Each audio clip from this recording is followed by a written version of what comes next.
Hey, welcome to Nerd News Now for August 10th, 2020. I'm with Miss Jen as always, and Jarek is back. Jarek, what's going on? Not much. How about you? There's a pandemic.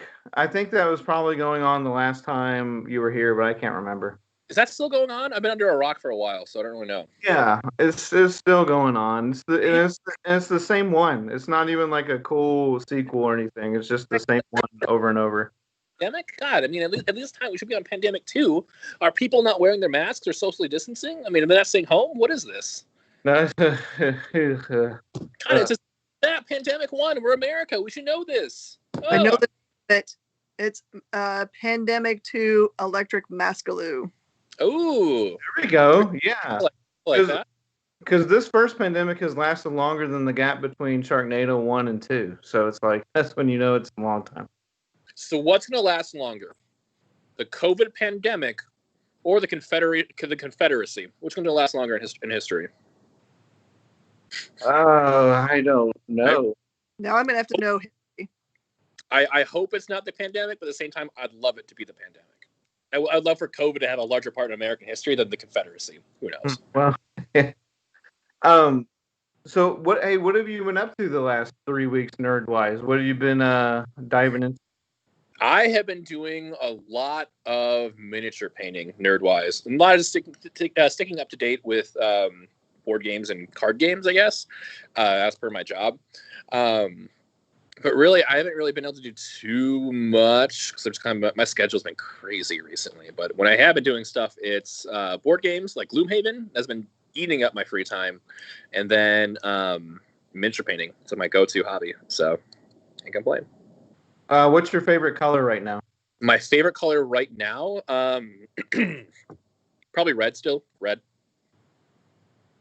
Yeah. Well, I would assume with paints they're gonna have like 20 different shades of red, right? Or is it more standard than you would It think? depends on who you go through. I know I use Citadel, which is the Games Workshop brand, and I could look right now, and there's like 8 different colors of red across different applications. So yeah, there's a lot of reds.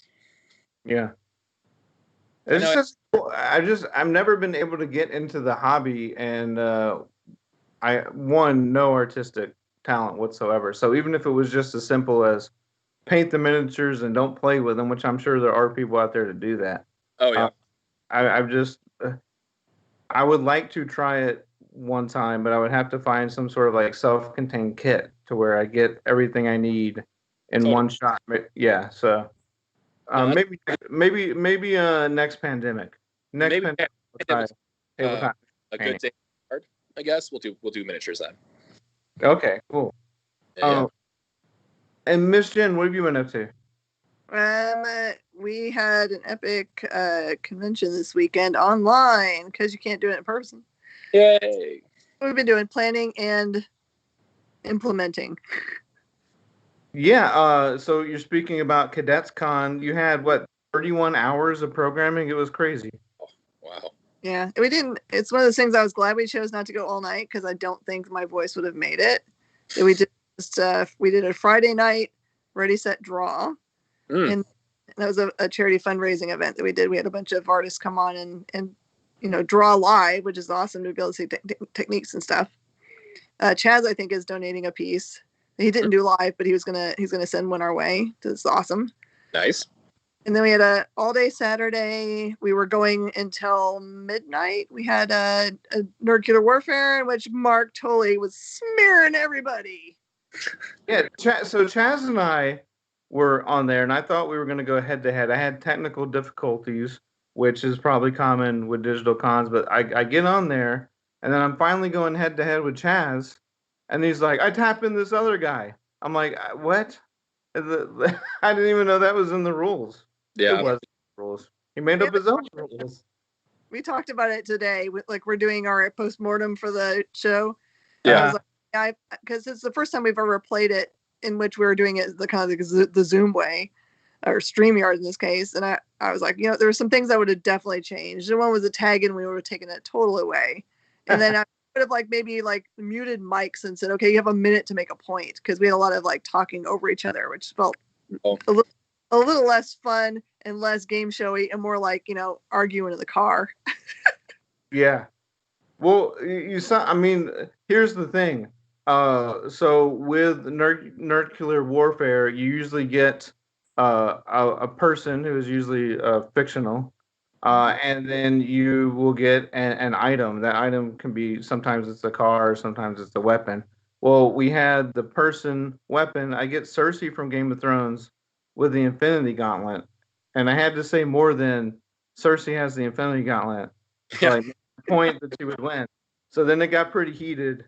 And that one went on for like I think 10 minutes, just kind of yelling back and forth. But it was fun. But I should not have had to say more than Cersei has an Infinity Gauntlet, just in that tone, and it should be over.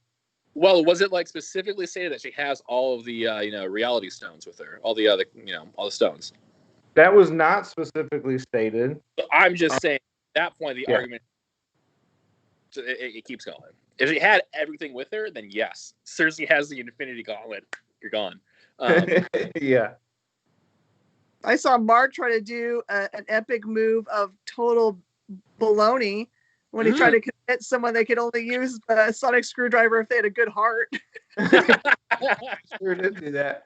Well, here's the thing. I got like the worst possible draw for me that round, which was Sauron from.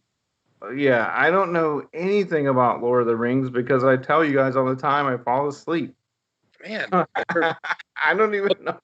I don't even know what type of creature he is. I just know it's a giant eye laser thing. well, I mean that's his most recent rendition in Middle Earth, especially in the third era. Anyway, what was the item you got? It was the. I think it was a gun from the Fifth Element, which never even came up in the conversation. Oh, what was Sauron with a gun from the Fifth Element going against? I need the full breakdown here so I can see how. Going against the T-100 from the Terminator series with a sonic screwdriver. I think the good heart thing applies in the situation. Not gonna lie. I mean, what's a T-100 going to do with a sonic screwdriver against Sauron? Essentially, he's a dark angel that fell to Morgoth, and he is all powerful in the mortal realm. What's a T-100 going to do? I'm going to point this and hum at you. Maybe it'll make your armor go away. Come on, Mark, you should know this stuff. You Mark, call your around that I got bored with you guys and I just threw some more villains in the fray. I think that is the right because I didn't know what was going on, and then I tried, and I think I was given Joker. You got Joker. He got the board. Yeah, so I had Joker going, and Joker versus the Borg, and I don't know what all was going on. The Borg, hands down.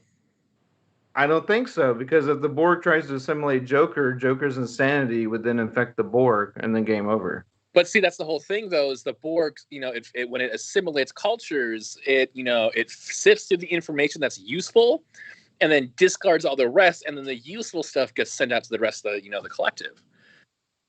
Yeah, but the one thing the Borg's never been overcome is the unrequited love between Joker and Batman. Well, I mean, there's that's how you spit out a fact and make it seem like that's the fact when makes no sense. Ugh. True though, Mark. I really thought it was a brilliant argument, really, because I mean, Joker would not let anything get in the way of him being the one to destroy Batman. We've seen that play out a lot. Miss Jen, what? So I know that other people were doing panels as well, and hosting artists from all over. Were there any guests that surprised you or that you learned a lot about or from? There were a lot. Yeah, we actually had some non-conventional guests. Like we had some musical guests that came on. OA he's local. He's a Christian hip hop artist who's really great, and he brought some friends on that are Houston-based hip hop guys. It was cool because I mean I always think of music and comics and all those kinds of things as kind of like slightly related. Yeah. So it's kind of neat we talked a lot about the behind the scenes about how people produce music and how they help each other out and make connections and those kinds of things. And the whole time they're talking, I'm thinking, this is exactly, just overlay it with the comic book industry of like, you have to go and keep doing the thing a million times and get rejected over and over and over and over and over again. And then eventually you might meet someone that's a good mentor that's above you that can pull you up. And it's just like exactly the way I hear everyone talking about how to break into like being a creator in the industry, it's like exactly the same. No, that Yeah, all about connections and collaborations. Oh, go ahead, Jared. Yeah. No, it makes sense though, that kind of connection. I mean, I think that's true for any of the creative industries. It's all about who you know, and hopefully finding someone who thinks you have talent and can help foster it, and kind of going forward from there. So I think that's a pretty valid connection. Yeah, there were some mind-blowing guests like the Tim Jacobus, who is the cover artist for classic Goosebumps books, was a guest, which I'm like, that's like really cool to hear how, you know, he was brought up by somebody else that was already doing those kinds of things. And to be able to hear like the process for covers, how they went about it, how it was like very practical when he was doing it, as opposed to now where you like digitally draw things and send them in, and they decided like have to deliver an actual physical piece of art to the publisher. Wow. Back in the day, and have them approve it. And Goosebumps was and is still a big deal. So, like sometimes we don't, especially with like the way we have Kindles and digital readers, we're not thinking about the physical presence of. We are because of comics, but other people who may have transitioned to that are just not remembering going to a bookstore or a library and seeing like something had to grab your attention just much in the way a movie poster does or a movie trailer, comic book covers, variant covers, things like that. So, and then you had was Ram V a guest also? Oh man, Rom killed it. It's so cool. We had guests from all over the world. So we had people from Japan.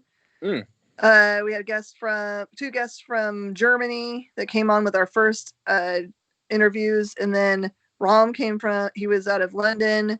We had Alison Sampson from UK, and we had Declan Shalvey from Ireland. So it was an interesting scheduling puzzle, but it worked really well. Rom's great because he got to show his new book that's coming out soon. It's called Blue and Green. It's so beautiful. He's actually been sending me for months and months and months inside art from that stuff, and it's just so hard to have known what's in there and not be able to finish the book, because he won't give me the end of the book, obviously. Just teasing me along with it, but to be able to see it and not be able to say a whole bunch is really hard. So I was glad to like finally have it be out there so I can talk about how cool it is. Nice. And then, so obviously you mentioned scheduling and especially coordinating Skype calls with people in completely different time zones. What are some other? What were some other challenges in putting together a virtual con? Really, that was it. I was so worried that we have some mix-ups for time. We did have one guest show up an hour early, and then interview with for a couple seconds, and then say, like, I'll be back in an hour when it's really my turn. But and it was funny. I saw Alison Sampson. She came on because you can see in StreamYard, you can see people that pop into the room. I saw her pop on, and I sent her a private message, and I was like, "Well, I'm so glad to see you. I'll see you in 5 hours when it's when you come on." And the snafu was I didn't realize. I mean, Allison's one of the people I really wanted to talk to because she's a friend of mine, but I didn't realize that her time slot was exactly right in the middle of when I'm live on the Comic Book Shopping Network. And it was in the 2 hours that I wasn't going to be in the stream was when she was on. So I got to totally talk to her and be like, "I'm so sorry, sister." Well, that's just one of those. I mean, that's just like a real con where you got so much going on, you just can't possibly do or participate in everything you want. But you, a lot of these are on Woodlands Online still and YouTube, right? If anyone wants to check them out. You can. The links are up a lot of different places, but probably the easiest place is just go to YouTube or Woodlands Online and just type in the Cadets Con. They're broken up into Saturday Part 1 and 2, Sunday Part 1 and 2, and I think that Nerdcular Warfare is recorded as its own thing too. Nice. Yes, a lot to check out there. Besides Cadets Con, and this is for you too, Jarek, have either of you participated in any virtual cons this year? And what do you think of virtual cons as, obviously a necessary replacement for for physical conventions as my phone falls. Yeah, for everyone not watching this and probably like podcasting this later, Mark literally just did drop his phone, and it was. I did. It was great. really did just fall, but there we go. No, this is the third stage of the pandemic. This is pandemic 3 when the gravity stops working and everything starts falling down or floating up, whatever. It really did, yeah. Yeah. I mean, I did Quarantine Con with Chaz earlier this summer, which was interesting. So we ran into a lot of the same issues you were talking about, Miss Jed, but on a smaller scale, obviously, where we weren't nearly running a whole 31 hours of programming compared to you, but it was still very similar stuff. But I know being a part of it was still interesting. I've been able to actually go as a guest to a lot of virtual con stuff, and so I'm curious to see how that experience would differ. But I mean, it's still I think it's an easier way to do panels because you're at the comfort of your home or wherever you're streaming from, and it's just like cool. You're in a space that you're comfortable with, and you're a little more natural with talking in that kind of space, and just it makes, I think, interviews go a lot quicker and a lot more natural. It is true. So the only one I've gone to as just to guest and go and see what's going on was a San Diego Comic-Con. And I just, the tip of the iceberg with that stuff. I'm sure there's a million panels I'd like to go see. I actually went and watched some really ones that I probably would have seen when I was there, because they're usually the ones that are like, you can actually get into the room and it's not like Hall H stuff. Yeah. So I watched a couple panels on like science stuff from there, which I love. Yeah, and with that one, there was almost like too much to try to go through, too. I mean, just like as in the real thing, but at least in the real thing, you kind of like stumble around and walk into a room, sit down, see someone talking. But with YouTube videos, it's just like you're just randomly clicking on one of 1,000 videos. So. Yeah. I think they said that they had 2.7 million views, which is pretty decent, man. Yeah. So, yeah. Definitely a lot of interaction. Go ahead. So I've never been to a convention, or at least not like a nerd convention. Like a lot of the ones I've been to are for business and professionalism, so everything's super structured, right? And so you go to point A, you go to point B, you go to point C. Like your schedule, the most like freedom you have is choosing between 1 of 3 or 4 like different lectures kind of going on. How does that differ from like an completely open convention like San Diego Comic-Con or Comic-Palooza, some of that? Like I'm curious because I'm not used to that world. We need to totally rectify this and take you to the next con. I figured that would be the response from at least one of someone who has said this to you. But yeah, no, it's I'm used to a very different kind of convention, and so when I think conventions, I think, okay, cool. I'm up at 6 o'clock in the morning. I'm getting breakfast at 6:30. I'm hitting my first panel by 7:30. I'm busy until midnight, but in a very rigid way. I feel like this will be the same way for nerd cons, but like in a fun way. So it's crazy. So like for San Diego, the schedule that they have for panels is like a double wide book.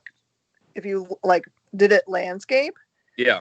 And so it basically has panels by hour going all the way across the page. Wow. And so you really are making a decision between, something. If you wanted to do Hall H, you should have planned that like 8 hours ago.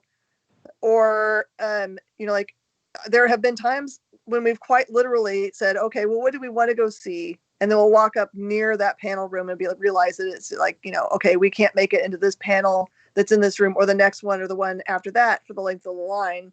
Yeah. So let's go. What's the next thing in the list that we, would be interesting to us? And we almost always end up in like going, well, this one, we don't know anything about this.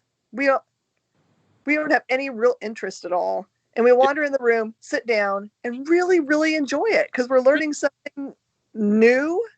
And they're always entertaining. I mean, because clearly people don't get panels at Comic-Con unless they have something cool that they're going to be doing. Yeah. So we learned all kinds of bizarre stuff. And some of our very like that's how we went to our very first Starship Smackdown was kind of like ended up in that room. Yeah. And, we in the early years of Starship Smackdown, it was way more fun, right? Because they hadn't done the exact same ships 20,000 times. Yeah. Which is why when I created Nuclear Warfare, I was like, when I have to make something that changes every single time you play it, it's never the same. Yeah. But yeah, that's the problem you have. You really have to choose, and sometimes the choices are made for you. Okay. Because of other people also choosing the same thing and being a little bit late. That makes sense. Okay. That makes sense. What's your experience, Mark? Just you have to like lines a lot. I mean, you just have to be able to tolerate a line, and maybe if you don't want to do line, that came out wrong.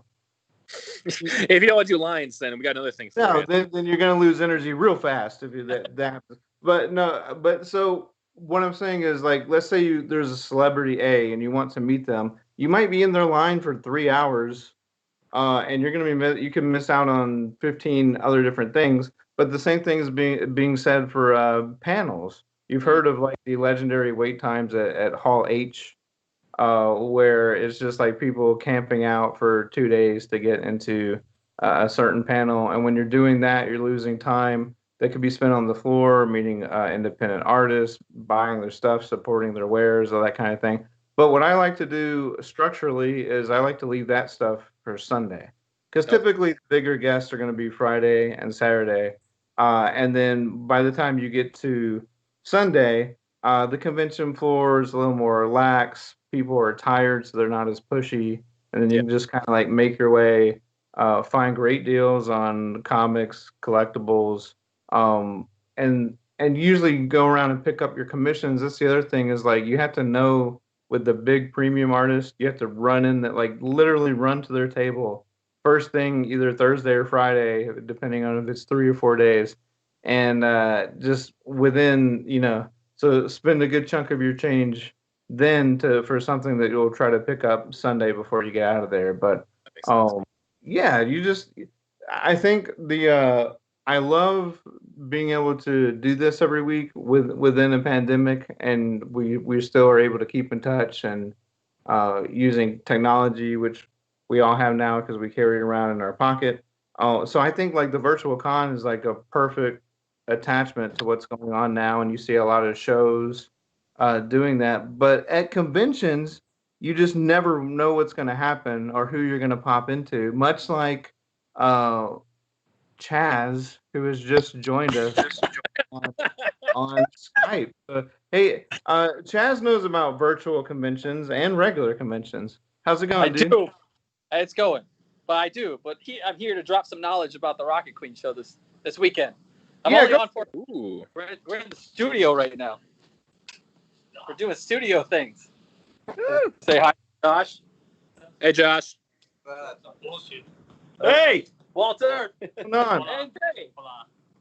What's up? Hey, see, and I know those guys from an interview we did for the quarantine con. So there you go. We tied it all together. Quarantine. Yeah, still in quarantine. Yeah. I'm gonna give it to Walter, and he's gonna let you guys know what's going on this Saturday, man. I don't know if I know what's going on this Saturday. What's up, guys? What's going on? So we're I guess we're playing this Saturday in Oklahoma somewhere. Mm-hmm. What city are we playing? Chickasaw. I think it's called Chickasaw. I can't pronounce whatever it is. I'm not gonna pronounce Chickasha. Because they have both. Chickasha. There you go. See, I would already got shot. Believe it or not, that's happened to us before. Like, we played somewhere where I will still pronounce it wrong. It was in New York. No. No. Worcestershire. Anyway, I pronounced it way wrong on stage, and I swear to God, 40 people came up to our merch booth, but just to tell me.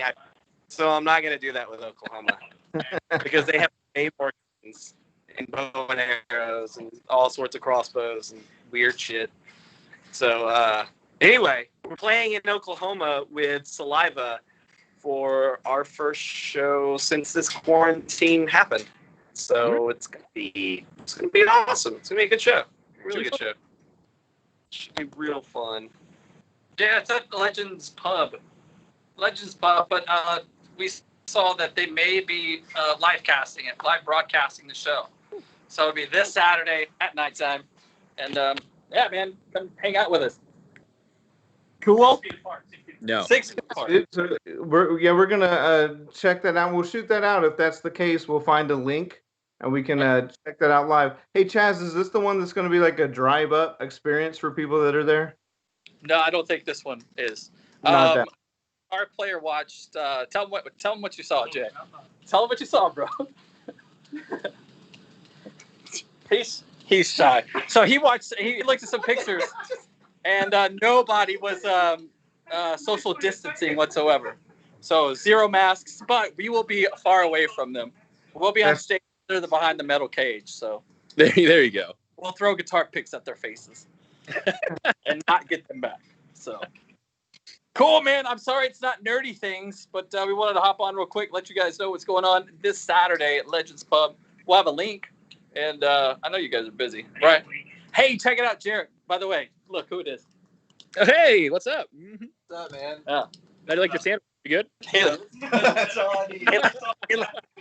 He wants to know how your drumstick sandwich was. It's awesome. Love it. Nice. Cool. All right, man. Well, I'll be back next Monday, I guess. And we'll see you guys later. Thanks for letting us hop on. Go rock, chicken Yeah, of shake. course. We will. Rocket Queen is the official band of the Kingdom of Geekdom. See you later, Chaz. See you guys. Later. Later? Yeah. Later. So, fun fact, Josh, the drummer of Rocket Queen, we did this after Quarantine Con. We were like, hey, man, you got to redeem yourself, because we asked everybody what's a sandwich you would make if you walk into a deli and saw your name, and what would it be? And his whole thing was, drumstick shavings. And so, like, Chaz went up to him and was like, hey, you got to redeem yourself. Like, let's do a quick interview. And while he's going through all this stuff, and he's trying to, go through this redemption, and he's like, okay, what's your sandwich? And he makes something new.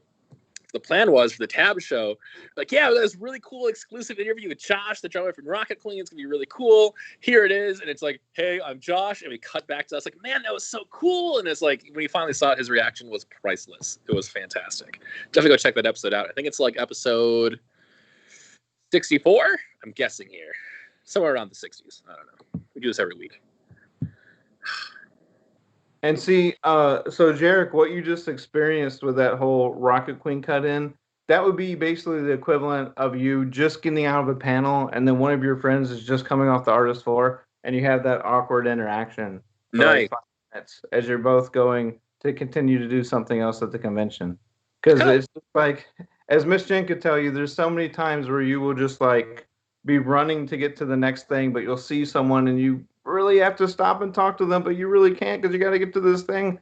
And but that's part of the that's something that we don't normally get through the virtual experience, but we brought that to you here on Nerd News Now. Also, did he ever make good on the sandwich with drumstick shavings? I have no idea, but I kind of hope he does.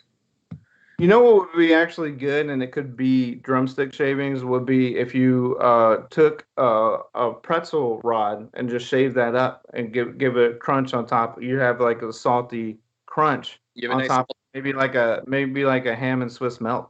That'd be kind of good. Actually use actual drumsticks. Now, I'm not talking about drumsticks, like just like chicken. No, like for drumming, like drumstick shape. Yeah. But like, it would be a pun. Yeah. That's what he originally with, and we're like, what? Like, okay, whatever. No, it's actually a really good sandwich. It was the one kind of Quarantine Con thing. The Jamal Eigel is what we're calling it now. It's, if you like tuna, it's fantastic. It's tuna, cranberries, balsamic vinegar, lettuce, tomato, onion, and Swiss cheese. Oh man, I was not expecting. He was our first interview for that, and we weren't expecting him to actually give us an answer. But the fact is, like, I don't know, let me think about it, and just rattles that out. And then we actually went ahead and made it like we were supposed to be doing. And man, that was a sandwich. It was really good. He put a little bit of thought into this, and I love it. Oh yeah, I find that dried cranberries work really well with tuna fish. Yeah, I was not expecting that as a good combination. Yeah, that. What kind of bread? Did he have a specific bread? Ciabatta. Oh man, ciabatta is awesome. Yeah, it tied everything together. It was really good. I was not expecting that from a sandwich that was supposed to be just off the cuff. And Yeah, see, so there's at least one positive thing from quarantine then. That's true. That is true. That cranberries go well with tuna fish. That is, if there's one thing we learned from quarantine, that needs to be it. Not social distancing, not washing our hands, not wearing a mask if you're sick. It's that cranberries and tuna fish go hand in hand. We go together like tuna fish and cranberries. No, it doesn't work. No, I think that was a disco hit in 1979. Oh yeah, known about it for a while. The Bee Gees, definitely. Well, speaking of virtual things and cons online, DC Fandom is still planned to go on August 22nd, and they have what I think might also be too many guests. They have 300 guests. Okay, so I don't know if like one that's just like an overwhelming amount from one part of nerddom because like that's 300 people related to DC Comics. So if you like Marvel, you're out of luck. But if you like Marvel, you probably wouldn't be at an event called DC Fandom, right? Totally. But they have released a list of, I guess, the bigger stars that are going to be part of that. Tell me which of these you guys are most interested in. We have Zack Snyder's Justice League. Okay. We have. I was going to allow for the snort retort, and then I'll keep going, and then we'll get your answer. I was in that one, but okay, keep going. Yeah. Suicide Squad, the James Gunn version. Oops. Wonder Woman 84. Okay. The Flash, the Batman, Shazam 2, and Black Adam. Black Adam, definitely. Okay, so when we say Black Adam, are we saying, hey, it's in production still, like they have been saying for who knows how long, or is this like Black Adam with a release date? Apparently, The Rock has a teaser that he's gonna. I mean, he is scheduled to be there and have at least a teaser. Okay, because like if it's just him saying, hey, we're working on it still, I'm gonna be like, okay, but The Rock, Mr. The Rock, sorry, you've been saying this for how long? You guys have been saying it's been a thing for who knows how long, and we have been waiting. So I want this. And maybe he's just going to be there to promote the fact that he bought the XFL. That could be it, and if that's the case, I'm sold. Yeah, Miss Jen, out of those things, what do you want to hear more about? Because a lot of that stuff has been on the burner for a while now. But is there anything that you just can't get enough of, or that you want to see more of that hopefully they cover? I'm interested to see what Gunn says about what he's going to do with Suicide Squad. Is he going to throw away all of the characters that we know and start new, like we've been hearing rumors about with, like, I don't know, was it Polka Dot Man or whatever they started announcing? I'm interested to see. I mean, because, hey, listen, he took some creatures I didn't know anything about or care about with Guardians of the Galaxy and made me love them. True. So he could be magic. That could be true.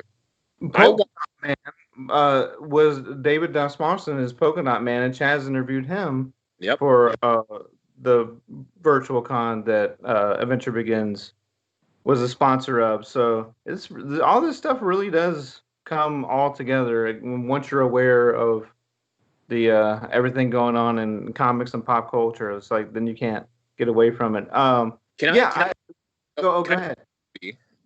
Similar to Suicide Squad, right? Similar. Keep in mind. Yeah. But instead of like the A to B list villains kind of doing stuff, the B to C list villains doing stuff, give me the D to E list villains. Give me the most obscure villains you can think of, the most like rogues gallery of the rogues gallery. I want a movie of them like, doing some Ocean's 11 stuff. Give me Arm Fall Off Boy and like I don't know, Calendar Man doing things together, and they're trying to make the biggest heist in Star City. Perfect, sold. I want this kind of stuff personally.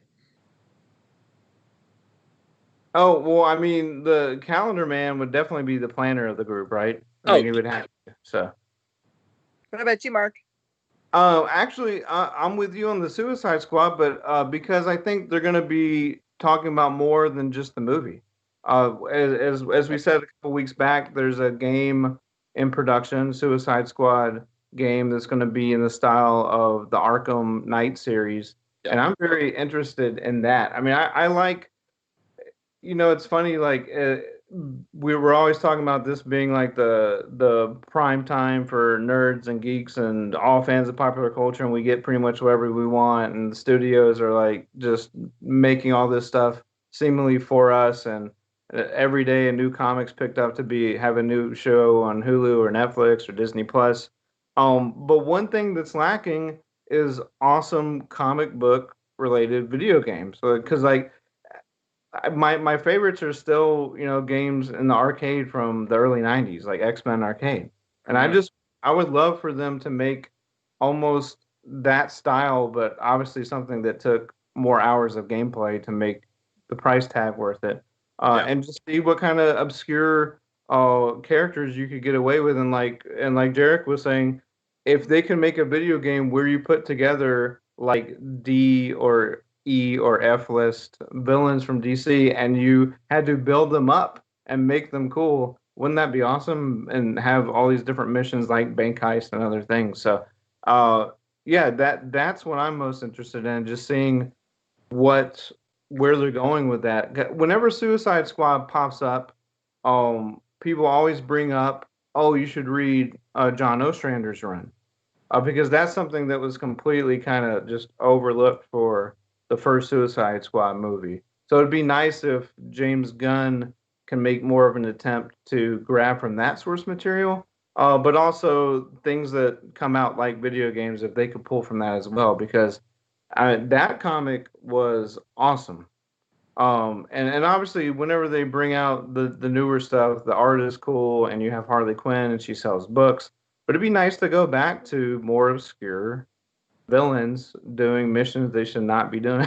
I think that's the appeal of it. So I feel like part of the issue you run into, and I don't know how viable it will be or how much people would be interested in it. But when you do the transition of video games into movies, the conversation's always, well, do you rehash the video game's plot into the movie itself, or do you write something new? And the argument then becomes, if you rehash the plot, who's going to want to go see it? Because if you played the game, you already know what's going to happen. But if you do a whole new thing but set in that setting, are you going to watch it still? Because it's not the same as the video game. So with comic movies, stuff like that, I mean, how does that same argument apply? If you're always drawing from source material, and people know that you are, and that's like all you're going after, are people more viable of still wanting to go see it, as opposed to James Gunn saying, hey, we're gonna write something completely unique within the setting, obviously calling back to various things, but it's not something we've seen before. Like, which seems more appealing? I think that's, I think you just answered a question that executives have probably been asking for 30 plus years, where how are we going to appeal to people that have never picked up a comic book versus people that pick up a comic book every single day? Yeah. So it's like, I think that's one of the most difficult things. And when you get into more obscure properties like Suicide Squad, obviously Harley Quinn by now is a household name. Yeah. But if you were to take her out of that and just have 6 DC villains you've never heard of, I think now people are just like, oh, that looks interesting, or well, I never heard of The Boys, until it popped up on Amazon, and that was awesome. So I'll check this out because it's based on comics and they've been having a pretty good run. Umbrella Academy, same thing. No one had really picked up, outside of someone who goes to a comic book shop frequently, had never really picked up Umbrella Academy, and unless they were just like a die-hard My Chemical Romance fan in the 2000s. but I think now that people know, oh, comics have really cool stories, and these studios are putting a lot of time and money into that production too. Yeah. So I think it's just something you constantly have to be. You have to play it both ways, because you can't 100% worry about the comic fan base, but you also don't want to totally forsake them either, because then you get into like public arguments on Twitter and at conventions and people yelling things at panels, and it's just like a mess. So I think that it's always going to be the case with source material, right? Because there's also books without pictures, and they've been making movies from that even longer. What? There's books without pictures? Yes. This is news to me, Marky Mark. And that's why it's nerd news now. But so check that out. DC Fandom. That's August 22nd. It'll be available online. 100 hours of programming. DCFandom.com. One thing, staying in the digital realm, which we're kind of stuck in right now. So last week, Disney announced that Mulan is going to be straight to home. Yes. But the catch is, it will be playing in theaters, but only in theaters of countries that do not have access to Disney Plus. Oh, so it's going to be released through Disney Plus, but the catch is you have to be a subscriber, and it's going to be a $30 fee. So, so if you have a family of four, it's kind of like a no-brainer. Okay, money, it's like $7.50 a ticket. Go for it. The one thing it has really going for it, I think, is that you get to keep that. Like, you still have access to that as long as you have the Disney Plus subscription. And since you figure probably a year from now it's going to be on Disney Plus without having to pay that fee, I mean, if you have kids that really want to see it, especially with the playability of Disney movies, and you hear so many times how kids latch onto these movies and watch it like 20 times and, memorize the lines and the songs and all that. I think that's totally worth it. So I think it's going to do well. Now, here's the real question. How well does it have to do for them to say, okay, Black Widow's next? We're going to put Black Widow on Disney Plus for $30. For both of you, what price would you pay to see Black Widow? Or are you on the side where you really don't want to see it until it's safe to go back to theaters? Miss Jen, we'll start with you on that. Yeah, Miss Jen, you go first. I got a different take on this. I think I expressed my opinion before that I was like, I'm willing to go up to the $100 mark to be able to watch movie in the comfort of my own home with my giant sound system on my big screen TV. Okay, Derek, what about you? So, with the knowledge I have of distribution, exhibition, and consumption and all that fun stuff with the industry, $30 still seems too much for me, man. Like, okay, so if you're going to a theater, all right, you're going to spend about $30, that's for your ticket if you have a family of four, right? But Disney has cut the middleman out in this equation, and now it's just them they have already produced it. They don't have they don't have to worry about distribution because they're doing it in-house, and their exhibition is on their own platform. $30 is too much in my mind, or especially if you're already paying a subscription to do this. This is easily a cash grab, and I think they know it is. I would spend 15, 20 to watch it, honestly, especially since I'm already paying a monthly subscription for their service. That money should already be going towards whatever I'm watching on it anyway. It would be the same thing as if like Netflix started making all their originals be pay to watch as well, even if they're going to come out later on. It's no different. I think the uproar should be there for a lot of other people who, you shouldn't have to pay extra for something you're already getting access to or should have access to through your subscriptions. I don't know. This is a major cash grab on their part, and I always think Disney is the evil empire because they are, and this just kind of further cements them in my mindset. Also, this podcast is now the official reason I can't get a job at any Disney place. Well, here's what I think on that. I think the term cash grab being used on the surface would be, something that someone could see it as that, but I really think it's an essential move in these times. We're seeing, from sticking with the comics aspect, DC broke off with Diamond for the first time in 25, 30 years, and they did that as an essential move. Like, we have to keep the industry moving. We have to put these books on shelves. We have to keep people paid. So I think there's two ways to look at it. It's either, oh, wait, if we do it this way, we are cutting out the distribution. We get X amount of profit back. Yeah. But for movies, I think they were saying Tenet has to gross $750 million at this point to have it been worth it. And that's not going to happen in a pandemic. Like, it's just not going to happen. And there's probably all these, there's obviously going to be copyright and transfer issues with what if someone, buys it for $30 and finds a way to put it up on, upload it, and then other people watch it for free, they miss out on that. My thought there is that people that are going to do that would do that regardless if it was in the theater or not. Like you hear about people like pirating movies, and they're going to see that regardless. Um, I think that it's almost a move that kind of has to be made right now because you got to test it out. We've been wondering about this for years and years, and probably for the last 5 years, on demand and through Amazon Prime and things like that. You've had the ability to get these art house movies. Because as you know, there's only like one art house theater in the whole Houston area. That's River Oaks. They Yep. get at the time they got like three movies at a time, because they had three or four screens. And if you missed it on a random, Wednesday through Sunday, then it's gone the next week. And Yep. the only option you had to watch that movie, that independent movie, was paying $8, which at the time was like, whoa, $8, because everything else I can rent for $3.99.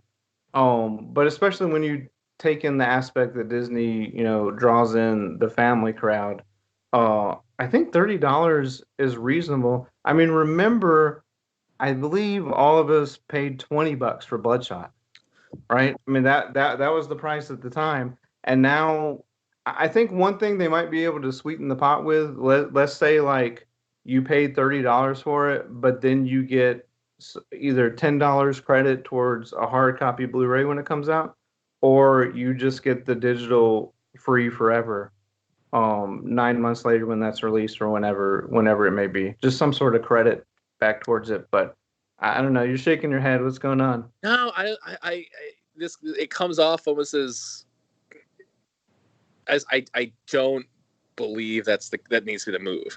I mean, look at Amazon. I mean, I think Amazon's doing it correctly right now in terms of their video streaming services. I mean, granted, you're paying a subscription and you are paying extra to buy movies off them that aren't a part of Amazon Prime or Prime Video. But the price for that is like what? It was $20 for Bloodshot because that was a new movie coming out, and I think that's a good price for it. Like it's granted, it was a movie I didn't initially really want to see. Sorry, Miss Jen, but it convinced me afterwards. And it's like, okay, cool, that was a $20, well worth spending. But like you can rent a video on Amazon Prime on Prime Video for like what, $5? Yeah. Which I think that's a reasonable price to rent a video for 24 hours and see if you like it and kind of go from there. And you can buy most videos through Prime Video for like what, 10 to 15, maybe 20 for a little bit more for a newer film that's still hot and kind of they can't be released. And that is on top of your already like yearly subscription that you're dealing with. So I mean, it's out there. The on-demand and ability to do this kind of stuff is there, and the platforms already are present. I feel it's almost corporately apologetic for us to be like, oh yeah, 30 makes sense. They got to make their money back somehow, when they're already getting how much money from everything else. Like Disney it's not a company that's going to go bankrupt anytime soon. Let's be real. The Disney estate has enough money to buy the world if they really want to. Let's be honest. And I think putting a movie out for $30, granted it is a new movie and it would have been released in theaters, and granted the pandemic did really kind of screw things up for everything in terms of planning. I still think that's too steep, and I feel like that is very much a power play on Disney's part, and they're going to get away with it because they are Disney and people will see their stuff. It comes off more as them. It's not directly this, but it comes off like they're asserting their dominance in the entertainment industry as opposed to any other company who hasn't done this yet. And now Disney's going to set the standard for this, and now we're all be paying $50 to get a new movie now on streaming because Disney's doing for 30, we can easily do it for 40. It's going to keep skyrocketing from there, and it's the same thing with all the movie industry. I mean, there's no reason popcorn needs to be $12 at a movie theater when I can buy a thing of it and get me through a week for like what, $3 to $5 at the grocery store. Yeah. And most of the allure of paying a ticket price, other than being able to brag and say, hey, I saw this movie opening weekend, is depending on other people. So when we can't or we don't want to be around other people now, one thing with the $30 price point, I think, let's say if they made it $10, that's pretty much the end of movie theaters. Because why would I mean, if you have a setup at home and you're allowed to have your own food and do whatever you want and have people over. And I think that while I understand what you're saying about having, a service and then having add-ons to a service. It's kind of like when PlayStation releases a video game, but it's not finished yet, but you can access the whole thing later through the DLC content for $20, $40 down the road. Yeah. Why didn't you just wait 3 months and give me all of it for $60? Yep. But I think in this case that if they made a brand new movie $10 right out the bat and they're like, you can pay $10 and watch it at home, or you can go pay 14 and watch it, in the theater. Even when it's safe, it's like I think a lot more people would lean towards just staying at home. So all that being said, are you going to pay $20 to watch Bill and Ted in your house on August 28th? Yes. Okay. After all that, see, yep. It is the perfect middle ground for any kind of movie in terms of price like that, I think. Yeah. It still makes it viable, so when the theaters are open, you can go to the theaters, you can go through that experience, and have the fun of being out in the theaters and the annoyance of it, let's be real. But also the option, like, do I really want to go? Yeah. Do I really want to deal with John and his two kids who won't shut up the entire time, so I have to stand up and be like, hey, what's going on? I paid $14 for this ticket. What are you doing? And then John looks at you and goes like, hey, they're my kids. You can't yell at them like this. I'm like, well, okay, Karen, whatever you say. At least I have the option to do it. You know what I'm saying? Yeah. And Miss Jen, I know you're going to do that, right? $20 for Bill and Ted? Oh, of course. Easily. Yeah. Yeah. No. So yeah, we'll have to see how that goes. But yeah, Jarek, those are all really good points, and I worry about the theater industry as a whole, and I know people who work for movie theaters, and it's just like people who work for gyms and restaurants and everything else. This is just a really bad time, and it may or may not change. Once I think it's safe to go out, we're going to go back to those things. But when they're not having been supported for a year and a half, what will there be back to go to? Is the question. So speaking of Bill and Ted, which stars Keanu Reeves, they're doing John Wick 4 and 5. Yep. So John Wick will be back and then back again. Yes. They're going to shoot those back to back. They're going to start shooting early 2021. He's over in Germany now. They've obviously had tons of delays on The Matrix that they're shooting there, but they're going to start that early 2021. Number 4 is going to be due Memorial Day weekend 2022. So a ways off, but at least they're planning ahead. And I'm wondering if, because of this pandemic and because stuff is going to be delayed months and in some cases years, do you think that they might plan sequels further out and start doing this back-to-back style filming, kind of like get in there when we can, while we can, just in case this were to happen again? So you have more in the can than you would normally.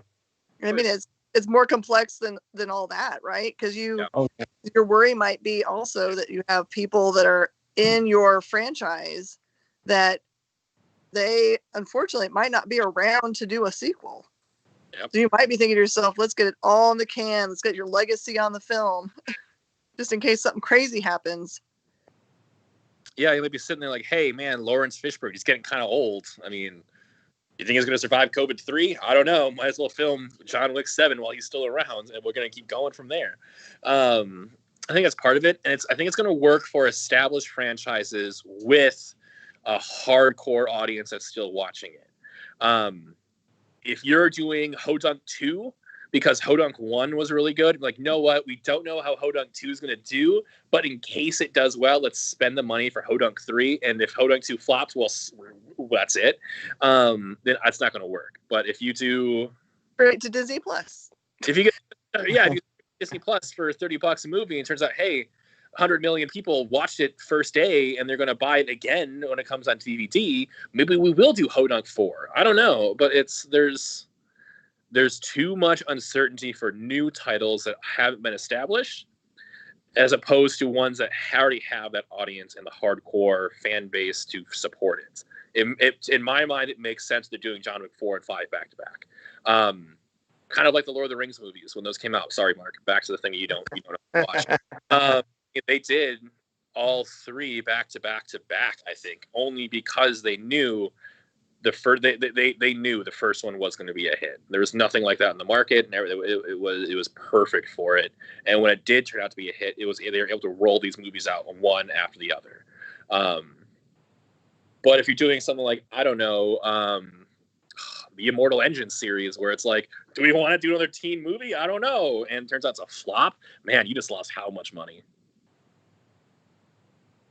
Yeah, and I mean, going back to something like, Harry Potter, which had a very successful book series, Yep. they were almost forced to shoot some of those back to back because the cast was growing so fast, and it's supposed to be about high schoolers every year, and so Yep. you have to do things like that. There are shows that have had to do that with Walking Dead younger cast members that are growing, but I think it's also there's so much content.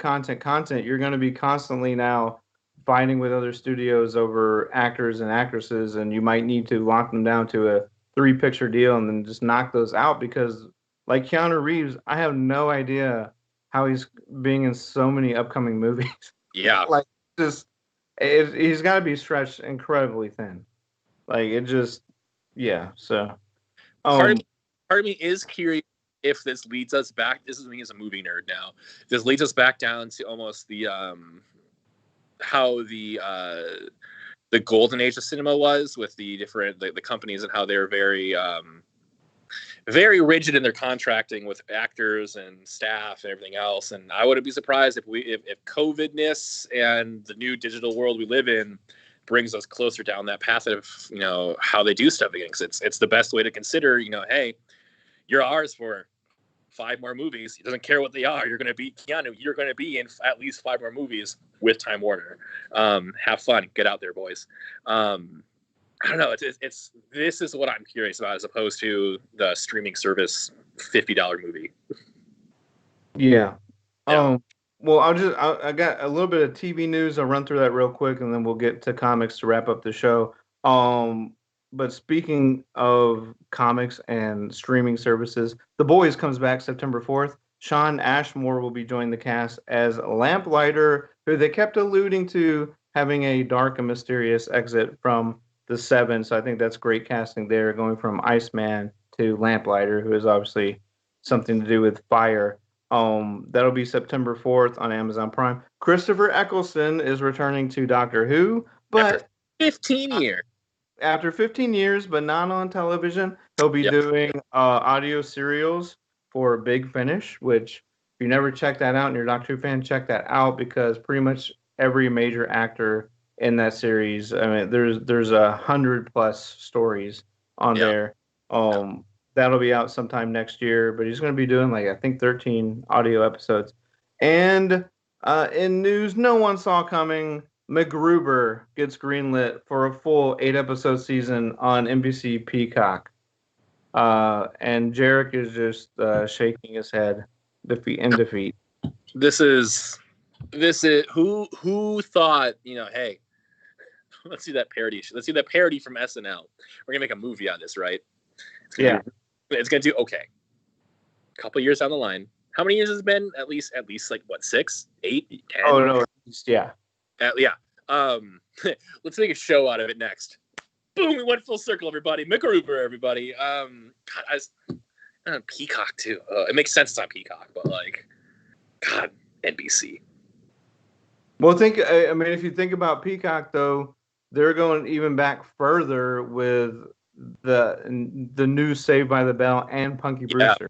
Yeah. So they're not afraid to go back and look at, obviously because of SNL, they own the rights to that, and they already have that experience with Will Forte. Anything Will Forte does, I'm there for, so I will be checking that out. Miss Jen, I know you probably put in orders for comic books that aren't coming out for another 6 weeks, but anything that you know of this week that people should grab off the shelf? Death Metal 3's got some really wicked, beautiful covers, some foil stuff. There's a really pretty Wonder Woman cover. There's a Amazing Spider-Man book that's coming out. There's a #1 coming out this week, but I can't remember what it is. Like Bad Girls or something? Can't remember. But I meant to look before I left. I was like, I cannot remember what comic book company that's with. Lose my mind. Maybe it's the new AWA. It might be the AWA title. Is that the new Wrestling League by Chris Jericho? No. No, that's AEW. Just kidding. So the Adult Wrestling Association. Wait. Detective Comics 1025, continuing the Joker War. That's a tie-in, so that'll be hot. Empire #5.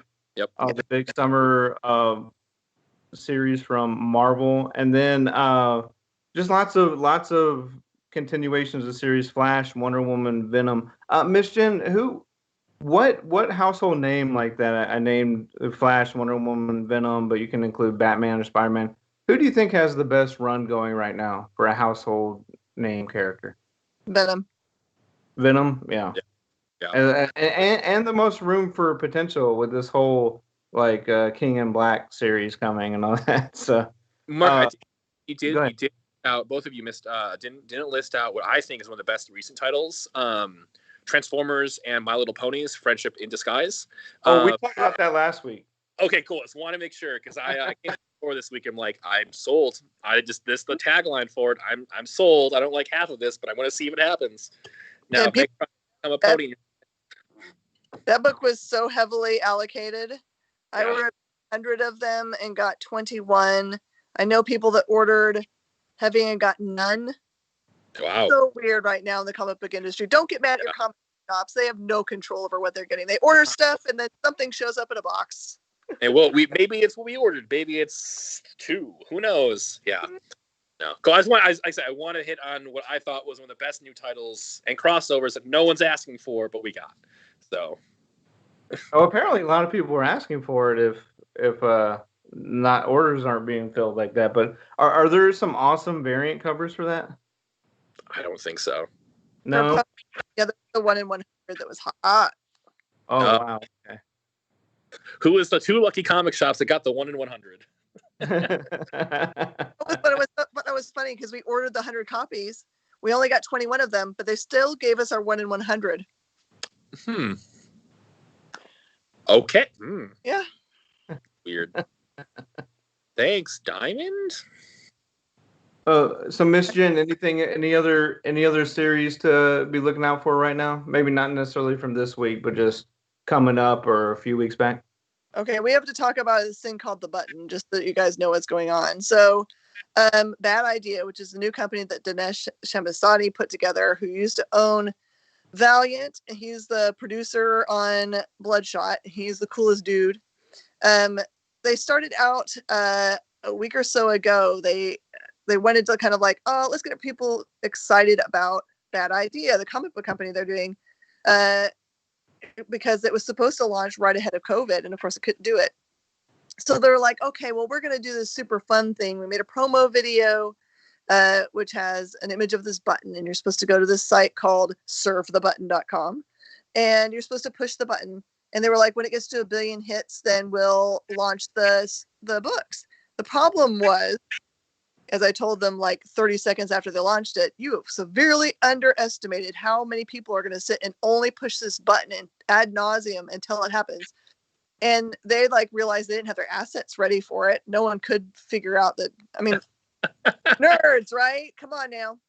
So they started doing crazy stuff. The button is out of control. The button is displeased with our button pushing, so they turned off the button. Then they made us do acts of contrition, and we had to post up embarrassing pictures online in order to earn button pushes.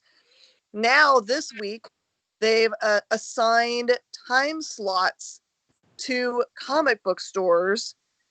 Big slot. They've like columned us all together, in which we're supposed to be our customers, and we're supposed to be pushing the button just during those times, have it count toward our total in some crazy like gladiator challenge in which we're trying to win something, in which I'm sure the button's going to give us pieces of coal, but we're still going to do it because the button.